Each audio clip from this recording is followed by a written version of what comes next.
আসসালামু আলাইকুম। আজকে আমার কথা না, আজকে রাশেদ প্রধানের কথা শুনবো।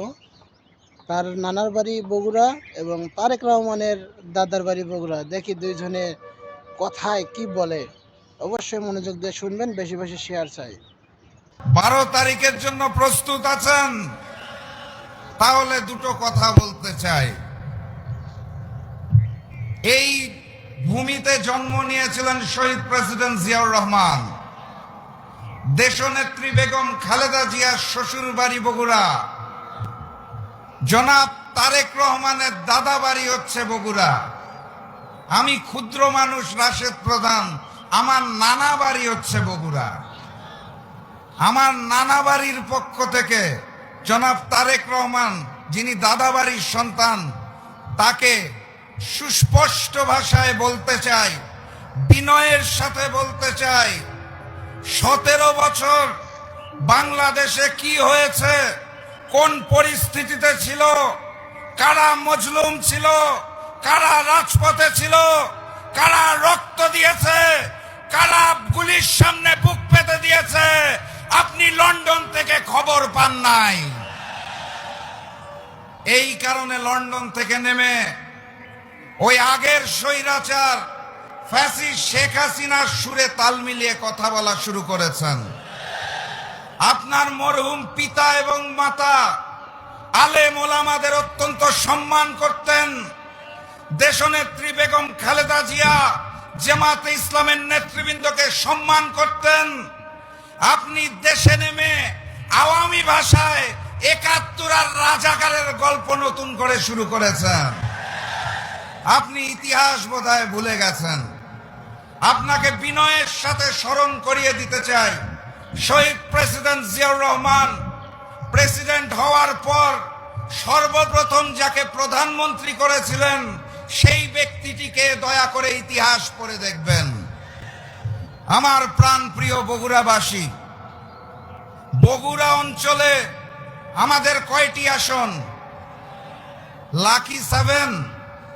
কোন রক্তচক্ষুর সামনে, কোন পেশি শক্তির সামনে মাথা নত করা যাবে না।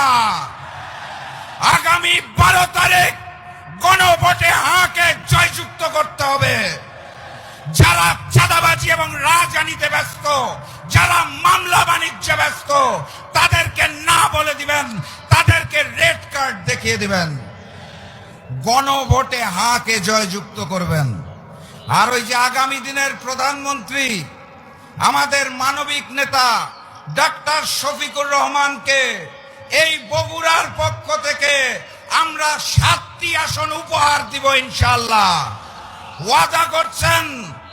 তাহলে 12 তারিখ থেকে কোনো ঘুম নাই, সকল কেন্দ্র পাহারা দিতে হবে। আপনারা বেশি বেশি করে ভিডিওটি শেয়ার করবেন। আসলে এটা বাস্তব সব কথা এখানে তুলে ধরা হয়েছে। কারণ সে দীর্ঘ 17 বছর ছিল দেশের বাইরে, এখানে রক্ত দিয়েছেন। আমাদের দেশের তাজা তাজা যে ছাত্ররা, আবার তাজা মানুষেরা এখানে রক্ত দিয়েছেন এবং এত ঝড় তুফান বাংলাদেশের মধ্যে চলে গেছে। আসলে এমন কোনো ব্যক্তি নাই, এমন কোনো মিডিয়া নাই যে সেখান থেকে প্রচারণে সেখানে এই প্রচারণাগুলো করা হয়নি। তো অতএব ওর বাবা এবং মা সকলে সবাইকে অনেক ভালোবাসতো, আলেম ওলামাদের ভালোবাসতো। ও এসেই 17 বছর পরে এসে আসলে এই দেশটাকে আজকে যে টিকিয়ে রেখেছে একমাত্র ছাত্র সমাজ, একমাত্র জনগণ এবং ছাত্ররাই। তো অতএব আমি বলতে চাই, আপনি নির্বাচন করুন, সুষ্ঠুভাবে নির্বাচন করুন। হার জিত তো হবেই, এটাই স্বাভাবিক।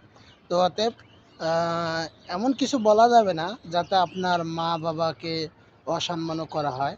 কারণ একটা আলেম ওলামাদের অসম্মানী করা মানেই আপনার মা বাবাকে অসম্মানী করা। কারণ হচ্ছে কিছুদিন আগে আপনার মা মারা গেছে, তাকে জান্নাতবাসী করুক, আমিও তা মন থেকে দোয়া করি।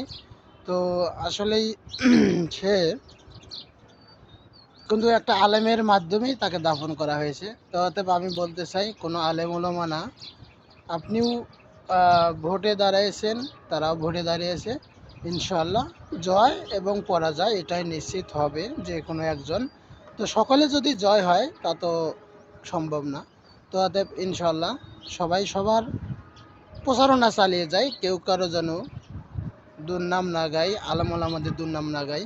তো আপনি এত বড় যদি কথায় কথায় চলে আসে, আপনি যদি এত বড় আলেমদের বিরুদ্ধে কথা বলতে পারেন, সে এটা সে ওটা, তা আমি বলতে চাই, তা আপনি এত পারেন, তাহলে আপনি বিদেশ থেকে আসার পরে আপনার মায়ের নিজে জানাজারটা করলেন না কেন, আলেমদের কেন করতে হলো? আমি বলতে চাই, ন্যায় পরাজয় এবং থাকবেই ইনশাল্লাহ, সবসময় এটা আছেই।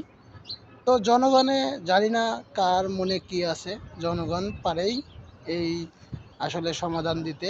তো ইনশাল্লাহ আমরা আগামী 12 তারিখেই ইনশাল্লাহ দেখতে পারবো জনগণে কি সমাধান দেয়। ধন্যবাদ সকলে, আর ভিডিওটি শেয়ার করবেন ভালো